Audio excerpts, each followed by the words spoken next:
If you support the Second Amendment or any part of the Constitution, well, apparently you're a terrorist.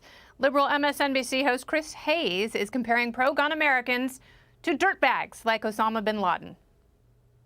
But as weird as this image is, it's kind of becoming a trend on the right.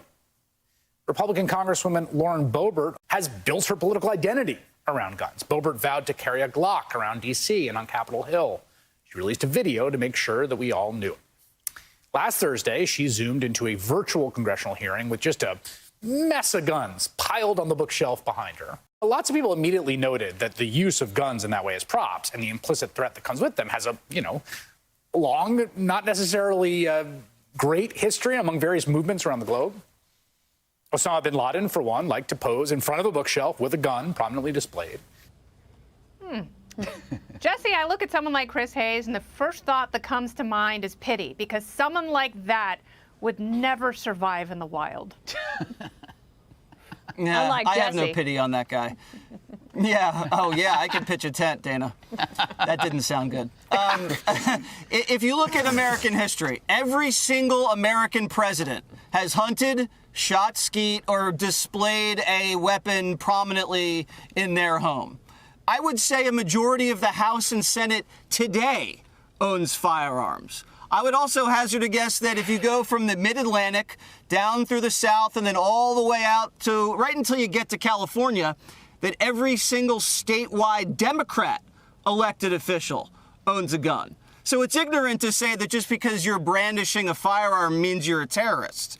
I would say that that guy, the host on MSNBC, he would probably be a loyalist during the Revolutionary War. He would have sided with the British. Oh, jeez. He would have been a traitor, and you can't trust a guy like that. It's fine to have a weapon and display it prominently. It's your Second Amendment, and the Second Amendment shall not be infringed. Not only the Second Amendment, also a natural right. Now, Juan, when people on the left complain about guns, oftentimes they arbitrarily try to categorize guns without knowing how to shoot or really knowing anything about firearms. But they all catalog where the people with the guns are, because people who have guns have food and water as well. So they know when society starts to fall apart, as we saw it falling apart in many big cities last summer, you're going to have somewhere to go. So you better be nice to those gun folks, Juan. You overwhelm me, Kennedy. I'm just going to stick with the topic, which is the Congresswoman. I think that she did that show of guns intentionally. I think she did it to appeal to the pro-gun crowd, and I think she did it to shove it in the face of people who want more restrictions and feel like we have a proliferation of guns. We have too many guns in America today. So I don't see how you can complain when you do something to intentionally get attention, and then you get the attention and people say, hey, why are you showing off these guns? Jesse says a lot of people have guns, but you don't have to make a show of it as a political statement in the way that she did. Oh, so when Barack Obama and John Kerry go on those hunting trips, remember the photo op hunting trips when they want to get elected nationally? Hang on. Democrats do it too, Juan. That is not what we're talking about. Those were not hunting weapons. Anyway, what is she so afraid of? Washington, D.C. It's an AR. You hunt with an AR. Washington, D.C. is a pretty safe city. We got a ton of police here.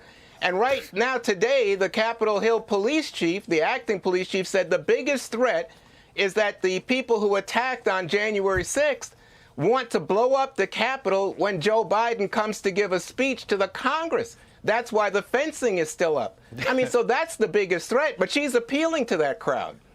So, Greg, is she a terrorist? Is she tantamount to Osama bin Laden?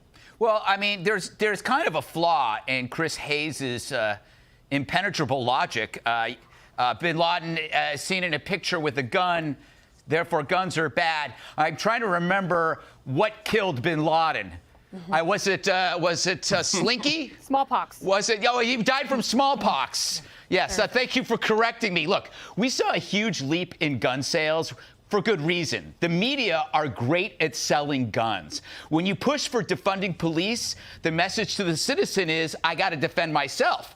When you see violent demonstrations are justified as opposed to peaceful ones by people in the media on CNN, you add that to the defunding message, you're going to turbocharge gun sales, and rightly so. Finally, when you see the media advocating the end to oppositional speech, if you dare think that there was something wrong with the election, or you think that your rights are being imposed, the Second Amendment is there to protect your First Amendment. So all of these things are coming together. And to Juan's point, yeah, you know, they're trying. Basically, what this is about is Trump supporters. There's a poll out that shows that Democrats are their number one fear is Trump supporters. So this is part of that whole like media conjuring up this evil domestic terror fantasy that, you know, as if the Trump supporters were the ones that killed dozens of people on the street during riots, or set fire to buildings, or caused billions of dollars in damage, or riots in like, I don't know how many, dozen cities. Anyway, I'll stop now because I think I made my point.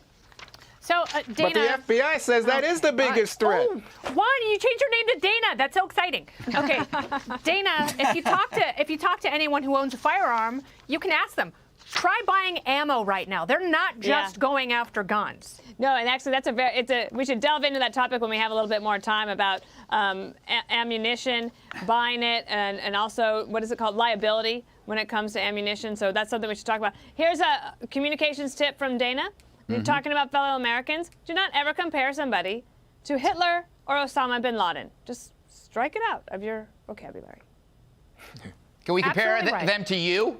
Sure. That's so Dana Perino. I wish someone would say that about me. Not yet. All right, straight